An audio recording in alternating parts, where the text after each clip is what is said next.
नमस्ते दोस्तों, आज मैं सुनाने वाला हूँ कहानी 3 सवाल। एक बार सभी दरबारी बीरबल एवं राजा अकबर दरबार में बैठे थे। सभी लोग दरबार के अलग अलग पदों एवं मंत्री पदों के बारे में विचार विमर्श कर रहे थे। उनमें से एक मंत्री जो महामंत्री का पद पाना चाहता था, उसने मन ही मन एक योजना बनाई। उसे मालूम था कि बीरबल उससे ज़्यादा बुद्धिमान था, लेकिन फिर भी वह मुख्य सलाहकार का पद पाना चाहता था। एक दिन दरबार में अकबर ने बीरबल की बहुत तारीफ़ की। यह सुनकर उस मंत्री को बहुत गुस्सा आ गया।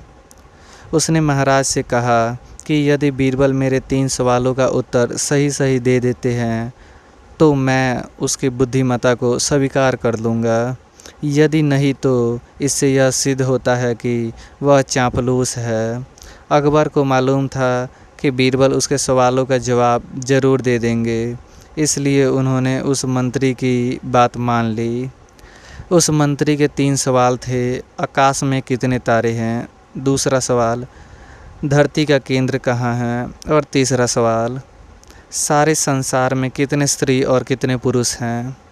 अकबर ने बीरबल पर भरोसा जताते हुए उसे इन सवालों का जवाब देने के लिए कहा और साथ ही यह शर्त रखी कि यदि वह इनका उत्तर नहीं जानते तो वह मुख्य सलाहकार का पद छोड़ने के लिए तैयार रहें। बीरबल ने कहा, बादशाह सलामत, मैं इन प्रश्नों का उत्तर जानता हूँ, सुनिए। पहला सवाल का जवाब। बीरबल ने एक भेड़ मंगाई और कहा, जितने बाल इस भेड़ के शरीर पर हैं, आकाश में उतने ही तारे हैं। उन्होंने उस मंत्री की ओर देखा और कहा, आप गिनकर तसल्ली कर सकते हैं। दूसरा सवाल का जवाब। बीरबल ने ज़मीन पर कुछ लकीरें खींची, कुछ हिसाब लगाया, फिर एक लोहे की छड़ मंगाई, उसे एक जगह गाड़ दिया और बीरबल ने बादशाह से कहा, बादशाह बिल्कुल इसी जगह धरती का केंद्र है, चाहे तो आप खुद जांच ले।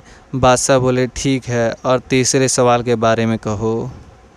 तीसरे सवाल का जवाब। बीरबल ने कहा, अब जहाँपना तीसरे सवाल का जवाब बड़ा मुश्किल है, क्योंकि इस दुनिया में कुछ लोग ऐसे हैं जो ना तो स्त्री की श्रेणी में आते हैं ना ही पुरुष की श्रेणी में। उनमें से कुछ लोग तो हमारे दरबार में भी हैं, जैसे कि यह मंत्री जी। महाराज, यदि आप इनको मौत के घाट उतरवा दें तो मैं स्त्री और पुरुष की सही सही संख्या बता सकता हूँ। अब मंत्री जी सवालों का जवाब छोड़कर थर थर काँपने लगे और महाराज से बोले, महाराज बस मुझे मेरे सवालों का जवाब मिल गया। मैं बीरबल की बुद्धिमानी को मान गया। महाराज हमेशा की तरह बीरबल की तरफ पीठ करके हंसने लगे और इसी बीच वह मंत्री दरबार से भाग गया। शिक्षा। कभी किसी परीक्षा से घबराए नहीं। जो सवाल जितने अजीब होते हैं उनका जवाब भी उसी तरह दिए जा सकते हैं। अगर दिमाग को शांत और सक्रिय रखा जाए तो हम किसी भी सवाल का जवाब दे सकते हैं। धन्यवाद।